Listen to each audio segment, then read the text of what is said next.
Assalamualaikum warahmatullahi wabarakatuh.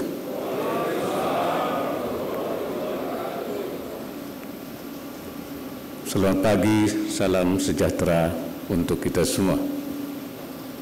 Bismillahirrahmanirrahim. Yang saya hormati Gubernur Lemhanas, Bapak dan Ibu serta hadirin yang berbahagia.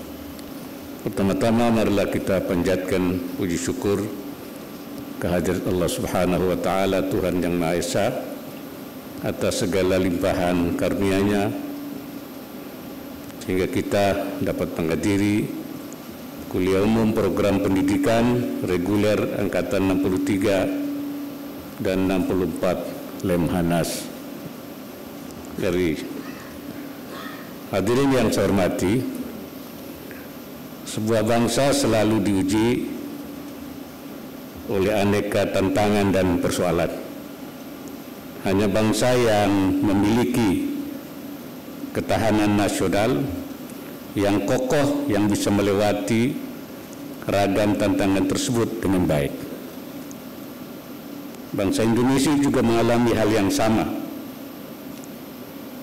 dan persoalan itu akan terus datang baik pada masa sekarang maupun pada masa yang akan datang. Selama 2 tahun ini, ketahanan nasional kita dihadapkan pada tantangan pandemi COVID-19 beserta seluruh dampaknya. Kita bersyukur karena bangsa Indonesia dapat melewati cobaan pandemi dengan modal persatuan dan persaudaraan. Di masa lalu kita memiliki pengalaman di mana ujian terhadap ketahanan nasional menyebabkan ketidakstabilan yang melemahkan semangat kebangsaan, persatuan dan kesatuan. Hal tersebut antara lain dipicu oleh kurang memadainya pendidikan politik masyarakat. Pendidikan politik dimaksudkan sebagai proses pembelajaran dan pemahaman tentang hak, kewajiban, dan tanggung jawab setiap warga negara dalam kehidupan berbangsa dan bernegara. Pendidikan politik masyarakat salah satunya diarahkan untuk semakin mempererat persatuan dan kesatuan demi menjaga keutuhan NKRI. Persatuan dalam kebinekaan adalah aset terbesar bangsa dalam mewujudkan cita-cita.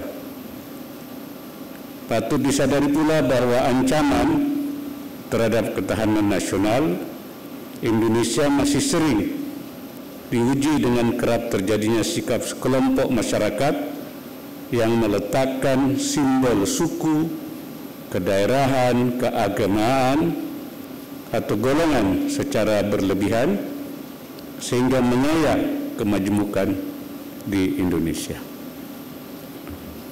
Hadirin sekalian yang berbahagia, di sisi lain pandemi COVID-19 juga telah mengamplifikasi dampak transformasi teknologi dalam berbagai aspek kehidupan kita.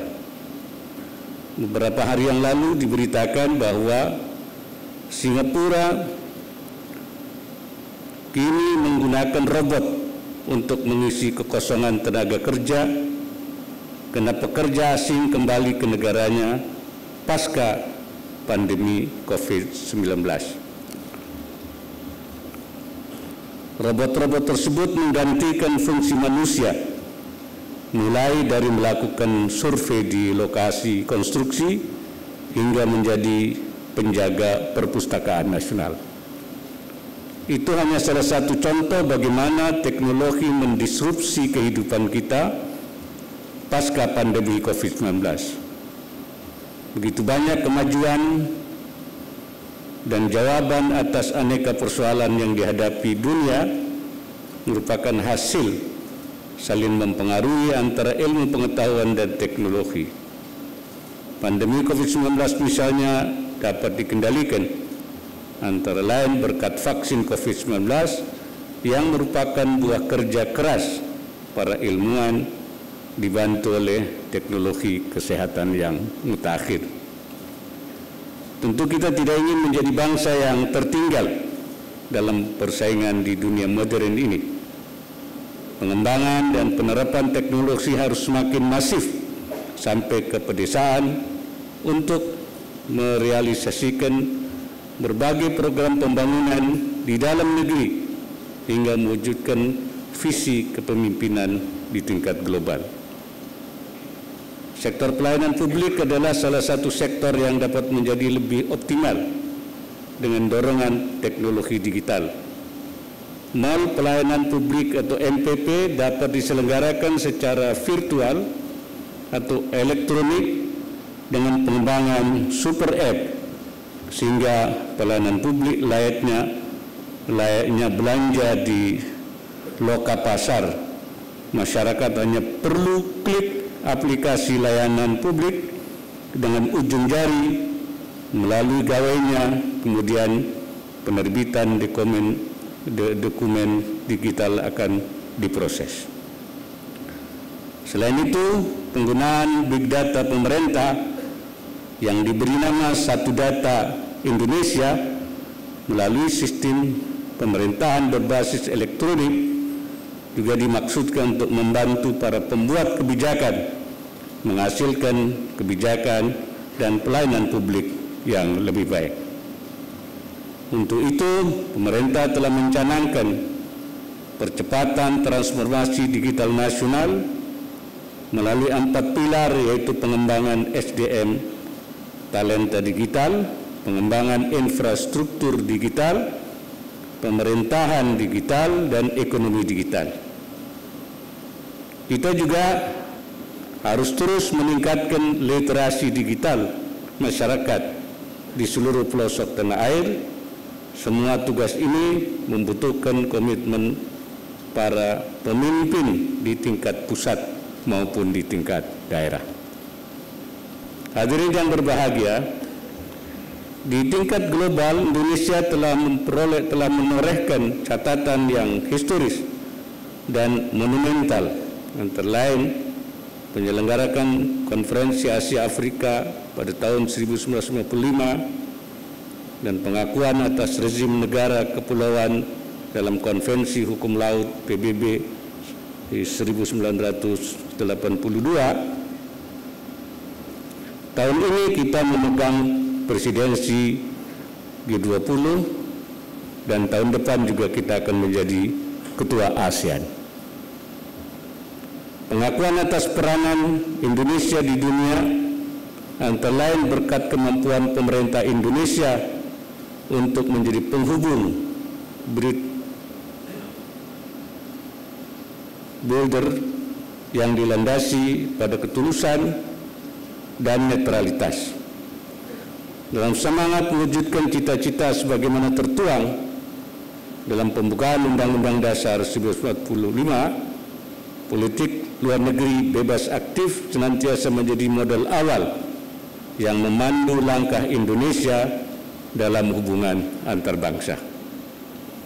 Namun perlu diingat, pengakuan yang didapatkan Indonesia atas kiprah di luar negeri tidak mungkin tercapai tanpa kita membenahi urusan dalam negeri kita terlebih dahulu, yaitu dengan memperbaiki ekosistem politik, ekonomi, dan sosial budaya. Saat ini seperti halnya bangsa-bangsa lain di dunia, kita tengah berupaya bangkit dari keterpurukan akibat pandemi COVID-19. Secara year on year, pada triwulan 4 tahun 2020, pertumbuhan ekonomi domestik minus 2,17%. Dan pada triwulan keempat tahun 2021, kondisi telah membaik, di mana ekonomi nasional tumbuh 5,02%, dan masih bertumbuh ke arah positif di triwulan pertama tahun 2022 sebesar 5,01%. Proses pemulihan ekonomi dan kesehatan global berlangsung saat peperangan pecah antara Rusia dan Ukraina. Kondisi ini juga berdampak pada pelambatan ekspor dan kenaikan inflasi akibat melonjaknya harga komoditas global, yaitu pangan, energi, dan pupuk. Percepatan normalisasi kebijakan moneter di berbagai negara juga berdampak pada ketidakpastian pasar keuangan global. Di tengah berbagai tantangan global inilah Indonesia mengambil alih estafet kepemimpinan G20 untuk pertama kalinya. Tahun 1999, G20 dibentuk untuk mencari solusi ketika dunia dilanda krisis ekonomi. Kini Indonesia memegang presidensi G20 yang bertujuan untuk memperkuat konsultasi dan kerjasama dalam rangka menjawab krisis akibat pandemi dan peperangan. Indonesia mengusung tema besar Recover Together, Recover Stronger dengan 3 agenda prioritas, yaitu arsitektur kesehatan global, transformasi ekonomi digital, dan transisi energi. Kepemimpinan Indonesia diuji agar bagaimana anggota G20 yang merepresentasikan 80% ekonomi dunia dapat merealisasikan 3 agenda utama tersebut sekaligus menemukan solusi atas konflik yang memperburuk ekonomi dunia. G20 adalah momentum bagi Indonesia untuk memperoleh kredibilitas atau kepercayaan masyarakat internasional dalam memimpin pemulihan global.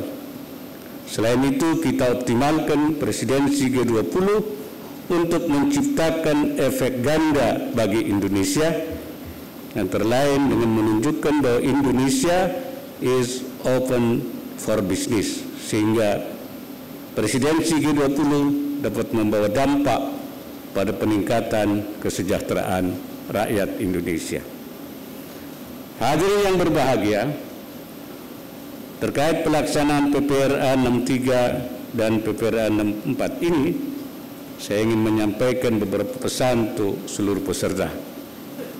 Pertama, fokus kebijakan negara adalah menciptakan kesejahteraan bagi rakyat, di mana rakyat memiliki kesempatan untuk mengakses barang dan jasa publik, mendapatkan perlindungan dari negara, serta memperoleh pelayanan publik yang baik.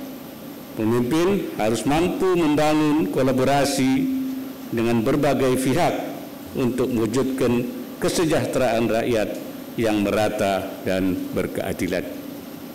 Yang kedua, masih dalam konteks mewujudkan kesejahteraan bagi rakyat, hubungan antar bangsa harus didasarkan pada kerjasama yang saling menguntungkan.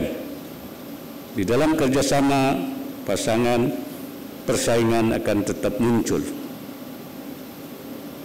Tugas pemimpin adalah bagaimana mengambil manfaat yang sebesar-besarnya dari struktur kerjasama internasional yang ada. Yang ketiga, memajukan inovasi melalui pengembaraan cara dan tujuan yang baru untuk mencapai hasil yang lebih maksimal dalam menjawab persoalan lama maupun dalam menemukan jawaban atas tantangan yang baru. Terkait hal ini, perkuat kemitraan dan kolaborasi dengan berbagai pemangku kepentingan agar sumber daya riset, yakni peneliti yang unggul, infrastruktur, dan anggaran akan semakin mengarahkan ilmu pengetahuan dan inovasi di Indonesia menuju hasil yang kita harapkan bersama.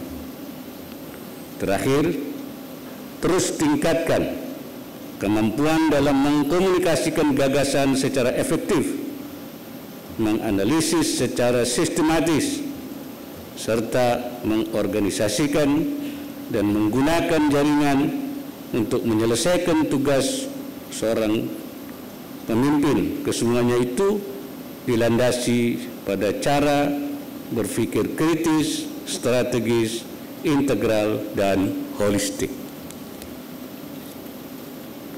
Akhirnya, pada kesempatan ini sekaligus saya ucapkan selamat menempuh pendidikan PPRA 63 dan PPRA 64 tahun 2022. Semoga sukses, semoga Allah Subhanahu wa Ta'ala senantiasa memberikan inayahnya dan meridai setiap ikhtiar dan upaya yang kita lakukan. Terima kasih.